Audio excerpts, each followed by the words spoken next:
Miguel Ángel Félix Gallardo's story begins in the heart of Mexico, in the state of Sinaloa, a place known for its rugged terrain and unpredictable weather. He was born in 1946, in a time when Mexico was still shaking off the remnants of revolution and poverty. From a young age, Miguel understood that the world wasn't kind to the weak. His family wasn't wealthy, but they instilled in him a sense of discipline and hard work. His father, a strict man, taught him the value of earning respect, while his mother showed him the importance of perseverance, even in the face of hardship.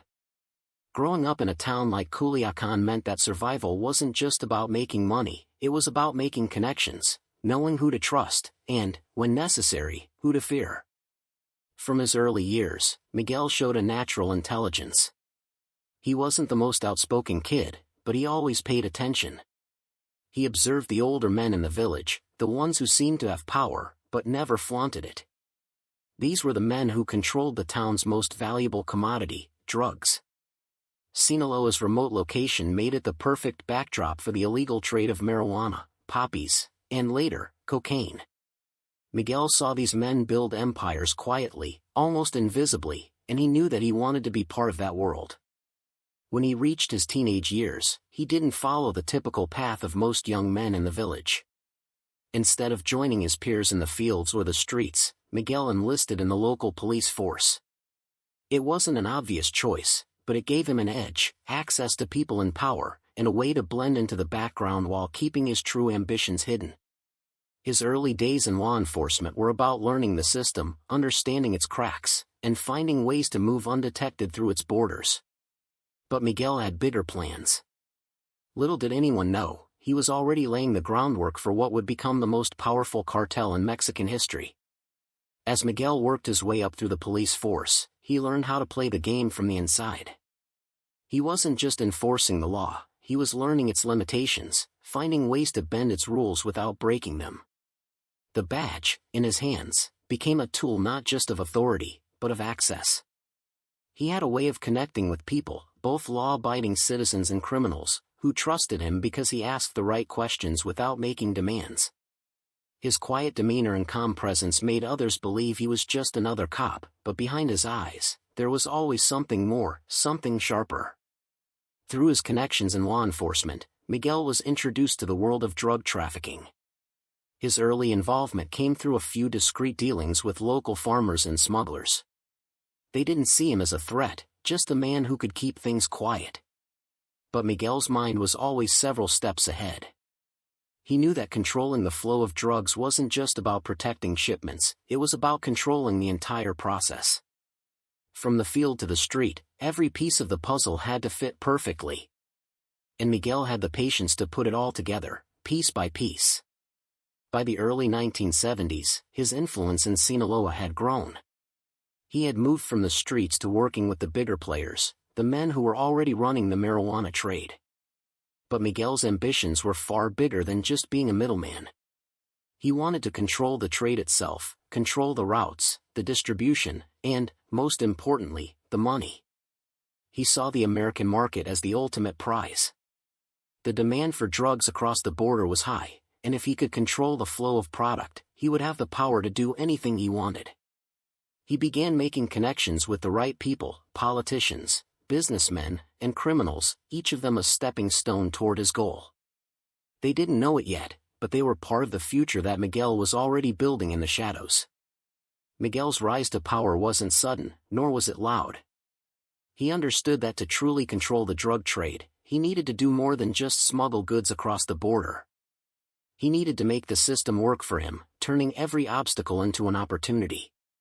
By the mid-1970s, he had solidified his position in Sinaloa's criminal world. He was no longer just a quiet officer in the background, he had become a key figure in the region's drug trade. His ability to maintain a low profile while expanding his influence set him apart from other smugglers who relied on violence and brute force. With every move, Miguel carefully built a network of contacts, men who ran the fields where drugs were cultivated, the pilots who flew shipments, and the truckers who moved them across the country. Each man, in his eyes, was a crucial piece of the puzzle. But what made Miguel stand out wasn't his ability to operate in the shadows, it was his knack for making the right deals with the right people. He knew that the Mexican government, despite its corruption, was still powerful. And it was only through political connections that he could ensure his operations remained safe from interference. So, Miguel began to extend his network beyond the underworld, building relationships with powerful politicians and law enforcement officials who owed him favors. They didn't know it yet, but they were all part of his growing empire. By the end of the 1970s, Miguel's cartel was growing rapidly. The marijuana trade had already become a steady stream of income, but the bigger opportunity was in cocaine. As cocaine began to gain popularity in the United States, Miguel saw it as the next frontier. He made alliances with Colombian drug lords, who were looking for safer routes to transport their product into the U.S. Through his connections in the Mexican government and law enforcement, Miguel was able to secure the perfect routes for this new wave of drugs. The flow of cocaine, once limited by the authorities' grasp on the Caribbean, now had an entirely new pathway, one that was controlled by Miguel. His cartel was becoming the bridge between South America and the U.S., and with it, his power and wealth expanded exponentially. But as his empire grew, so did the dangers. The competition was fierce, and even Miguel knew that nothing, no matter how well organized, could last forever. Yet, at this moment, everything felt within his control. By the early 1980s, Miguel's cartel had become one of the most powerful drug trafficking organizations in the world. His influence stretched from the mountains of Sinaloa to the political offices in Mexico City. He wasn't just running drugs, he was running a business, one that was structured and efficient. He had created a complex network of routes, connections, and operations that flowed seamlessly. On the surface, it looked like any legitimate enterprise. But beneath it all was the constant threat of violence, betrayal, and law enforcement closing in. Miguel's ability to stay in control was a testament to his strategic genius. He didn't rely on brute force the way other cartel leaders did. Instead, he used his network of contacts and his intimate understanding of the political and legal systems to keep his operations moving. The Mexican government was corrupt, yes, but it was also unpredictable. As Miguel's cartel expanded, he began to feel the pressure mounting. Rival cartels were rising, and the once unified network of smuggling routes was starting to fracture. The older generation of drug lords, those who had paved the way, were being replaced by younger, more aggressive figures, men like Joaquin El Chapo Guzman, who had his eyes set on greater control. Miguel wasn't one to act rashly, but he knew the time was coming when he would need to act decisively. The government's increasing efforts to curb the drug trade were beginning to disrupt his operations. The U.S. was also stepping up its war on drugs, and agents were becoming more aggressive in their pursuit of Mexican cartels. Miguel's response was to reinforce his power, making sure that those closest to him were loyal to the core. He couldn't afford any leaks or betrayals. The risks were too great. His next step was to secure even more political influence. He needed allies at the highest levels of government, not just in Mexico but also in the United States. The drug trade was growing, and the demand for cocaine in the U.S. was too high to ignore. He made discreet deals with businessmen and politicians who were willing to turn a blind eye to the growing cartels. These alliances were what kept his empire moving smoothly, even as the world around him became more dangerous. But despite the strategic moves, Miguel could feel the tide shifting. The cartel was expanding, but so was the risk. The younger generation was growing impatient, and the government was starting to push back harder. Miguel knew that to survive, he would need to adapt, and fast. The days of quiet power were fading. Now, he would need to make a choice, whether to continue building his empire with finesse or to fight a brutal battle for control. As the 1980s progressed, the pressure on Miguel Félix Gallardo only intensified. His empire, though vast and intricate, was beginning to show cracks. The younger leaders, like El Chapo, had grown restless under Miguel's methodical rule, pushing for more control and less patience. While Miguel had always been content to work in the shadows, letting his empire grow quietly behind the scenes, these younger men were loud, aggressive, and eager for recognition. Their impatience began to cause friction within the cartel, as factions started to form, and loyalty became harder to maintain. Miguel, always calculating, could see the writing on the wall. His empire was no longer as unified as it once had been. The internal unrest was only one part of the problem. The U.S. government had ramped up its efforts to dismantle the cartels, and pressure from law enforcement was reaching new heights. Agents were infiltrating operations, gathering intelligence, and executing sting operations with increasing precision. Mexico's government, while still largely corrupt, was starting to feel the heat from both the United States and its own people. The time when bribes and backroom deals had been enough to keep law enforcement at bay was running out. The world Miguel had built was beginning to fray at the edges. Miguel knew he couldn't survive the storm by simply hiding in the shadows. His position was too exposed now. His careful balance of power, between politicians, businessmen, and cartel members, was becoming increasingly difficult to maintain. He had always played the long game, but now he faced threats from every angle. His cartel, which had once seemed untouchable, was now a target. Betrayals, both real and imagined, were beginning to destabilize his operations. In the blink of an eye, a trusted ally could turn into an enemy, and Miguel had already seen the warning signs. Despite the mounting threats, Miguel didn't act impulsively. Instead, he retreated further from the spotlight. He understood that, in times of crisis, the best way to maintain power was not through force, but through control. He began pulling strings more subtly, directing operations from behind the scenes, ensuring that those loyal to him were the ones in charge. His physical presence was becoming less frequent, but his influence was still as strong as ever. Still, the inevitable question lingered: could he maintain this empire, or had the forces closing in on him finally become too powerful to control? As the 1990s began, Miguel's once mighty empire was starting to show signs of decay. The cartel, once a seamless operation that moved drugs with unparalleled efficiency, was now fragmented. The tension between the older, more methodical leaders like Miguel and the younger, more reckless figures like El Chapo reached a boiling point. The system that Miguel had carefully built was starting to fracture. Trust, once the bedrock of his operations, was becoming harder to maintain.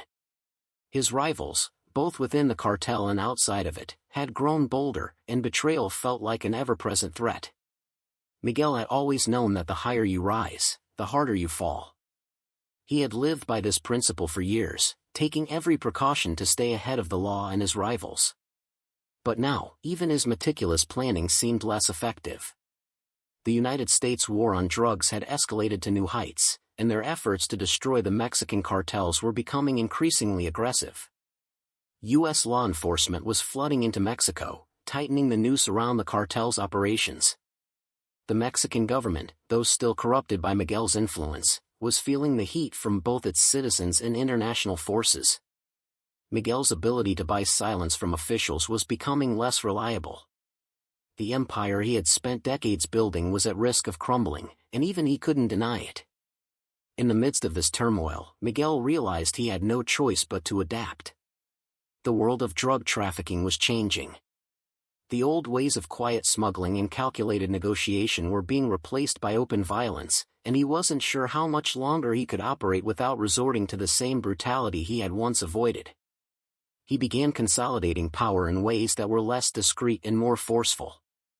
He worked to strengthen alliances with powerful players in the U.S. drug trade, including contacts in the Colombian cartels, in a bid to maintain his hold on the flow of cocaine. The stakes were higher than ever, and Miguel knew that to survive, he would have to act decisively. Yet, even as he attempted to secure his future, the younger generation within his own ranks began to see him as outdated. Miguel was no longer the man of action that El Chapo and his peers were. His reluctance to embrace violence, his careful planning, had worked in the past, but the world was changing faster than he could keep up. The quiet, calculating kingpin was becoming a relic, overshadowed by the rise of men who were willing to go to war for power. For the first time in years, Miguel's confidence wavered. Would his empire survive this storm, or had the forces against him become too powerful to control?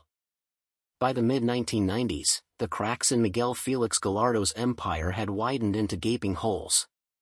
His careful control over the cartel was slipping away, piece by piece.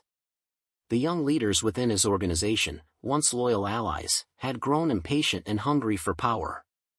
El Chapo, in particular, was becoming a serious threat. His ambition was palpable, and his ruthlessness made him a dangerous rival. The Sinaloa cartel, under Guzman's leadership, had started to challenge the Guadalajara cartel's control over key routes and territories. Miguel had once kept his operations organized, with an understanding that control came through loyalty and strategic alliances. But now, it seemed that loyalty was being replaced by betrayal, and alliances were fraying under the weight of ambition. Miguel, ever the strategist, knew that the time had come for him to act, but he wasn't sure how. He had spent decades building his network, politicians, businessmen, law enforcement officials, each of them playing a part in maintaining his power. But now, as his enemies closed in from all sides, Miguel could feel the walls closing around him. The Mexican government, once a source of protection for him, had become increasingly difficult to manipulate. The pressure from the U.S. government was also reaching new heights. The DEA and other agencies had infiltrated his network, gathering intelligence and making arrests.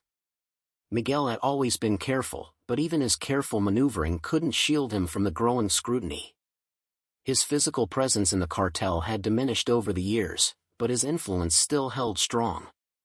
He continued to operate behind the scenes, pulling strings and ensuring that his cartel maintained control of its routes. However, the younger generation didn't see the value in Miguel's subtlety. They saw him as a relic, a man who had grown too cautious in the face of a changing world. Violence, they believed, was the key to dominance now. Miguel, however, wasn't willing to abandon his principles. He had always been able to see the bigger picture, to play the long game. But now, even he wondered if his time was running out. As his enemies grew bolder and the government's crackdown became more intense, Miguel faced a choice: adapt to the new brutal realities of the drug trade or risk losing everything he had built. He began to make alliances with new players, even those he had once considered too reckless or violent. But deep down, he knew that the days of operating in the shadows were over. His empire was no longer the quiet machine it once had been. It was now a battle for survival, and Miguel had to decide how far he was willing to go to maintain his power. By the late 1990s, the once unshakable empire built by Miguel Félix Gallardo was starting to collapse under its own weight. Rival cartels, led by figures like Joaquin El Chapo Guzman, had grown increasingly aggressive in their quest for control, and the fragmentation of the Guadalajara cartel seemed inevitable. The younger generation, impatient and hungry for power, no longer cared for Miguel's careful, calculated ways. They saw his reluctance to embrace violence as a weakness, and they were eager to carve out their own territories, even if it meant waging war. Miguel, however, had not spent his life building an empire only to watch it fall apart. He was a man who had always seen several moves ahead, and though the world around him was changing, his mind still worked with the precision it always had. The reality was that he had grown increasingly isolated. His once loyal allies were now divided, with some supporting El Chapo and others trying to maintain what was left of the Guadalajara cartel. The younger leaders were pushing for greater dominance, and the quiet power Miguel had cultivated for decades was now overshadowed by a new, more violent approach. To survive, Miguel had to adapt. His first move was to step back even further into the shadows, letting his subordinates handle the day-to-day operations while he focused on rebuilding his power base. He reached out to those in his network who still owed him favors: politicians, businessmen, and officials in law enforcement who had once turned a blind eye to his operations. Through them, he tried to re-establish some of the influence that had been lost in recent years. But despite his best efforts, Miguel knew the world he had built was slipping away. The Mexican government, increasingly under pressure from the U.S. to crack down on cartels, was becoming more difficult to manipulate. The government's relationship with the cartels had always been one of mutual benefit, but that balance was shifting. The U.S. had ramped up its efforts as well, targeting Miguel's operations more aggressively than ever before. The DEA, along with other agencies, had successfully infiltrated parts of the cartel's network, and the heat was starting to get too close for comfort. Miguel knew that the end was near, but he wasn't ready to give up. The man who had built the most powerful drug cartel in Mexico was determined to leave a legacy. But even as he worked behind the scenes, pulling strings and maintaining his network, he couldn't ignore the truth: his empire was crumbling. The younger generation, with their violence and ambition, were ready to take over, and Miguel was now just a shadow of the man who had once ruled with an iron grip. By the early 2000s, Miguel Félix Gallardo was no longer the face of the Guadalajara Cartel. The world he had once controlled with careful strategy and calculated silence had shifted beyond recognition. His power, once absolute, had eroded, replaced by a fractured and chaotic system where violence and ambition ruled. Joaquin El Chapo Guzman, with his brutality and relentless pursuit of power, had emerged as the dominant force in the drug trade. Sinaloa, once a rival, was now the center of the drug empire, and the remnants of Miguel's cartel had been swallowed up in the storm of new blood and new methods. Miguel, now in his late 50s, found himself watching from the sidelines, his empire crumbling not from external forces, but from within. He had spent years building a vast network, crafting an invisible empire that moved under the radar. But the new generation of cartel leaders was different. They didn't care for the quiet, strategic power that Miguel had cultivated. They wanted immediate results, and they were willing to shed blood to get them. El Chapo, in particular, had no patience for the subtlety that had once been Miguel's trademark. The young man was fast, violent, and willing to take risks that Miguel had never been comfortable with. The fight for dominance in Mexico's drug trade had escalated to a brutal war, and Miguel's once pristine empire was now a target for destruction. Even as the younger leaders closed in, Miguel's mind remained sharp. He may have been sidelined in the physical world of drug trafficking, but his influence remained in the shadows. Through his connections, his wealth, and his reputation, he still had access to powerful figures. He began to quietly make moves to protect himself, reaching out to old allies who had once been in his debt. But the reality was inescapable: the world he had built was dying, and the forces that were coming for him were more powerful than ever. Miguel's capture seemed inevitable. His name had become synonymous with the rise of Mexico's cartels, and with the pressure mounting from both the Mexican and U.S. governments, he knew his time was running out. In 2001, Miguel was arrested by Mexican authorities. The charges against him were numerous: drug trafficking, murder, money laundering, and corruption. His arrest was the final blow to the once mighty Guadalajara Cartel. It was the end of an era, but even as he was locked away in a prison cell, Miguel remained a figure of power in the shadows, his legacy looming over the cartels that would rise in his place. Miguel's arrest in 2001 marked the official end of his reign as the godfather of Mexican cartels, but it was far from the end of his story. While his physical empire had crumbled, the systems he had put in place, the networks he had built over decades, continued to operate. The men who had once been his allies, and even his subordinates, now moved freely, taking his blueprint for success and adapting it to the brutal realities of the new cartels.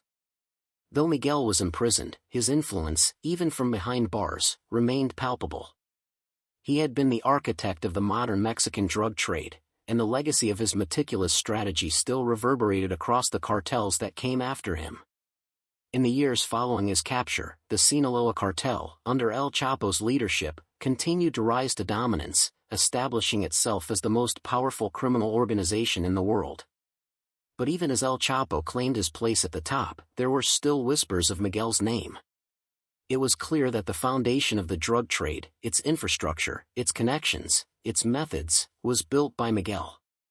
His quiet control over the entire system had ensured that no matter who controlled the streets, the trade itself would always move as long as the network he created remained intact.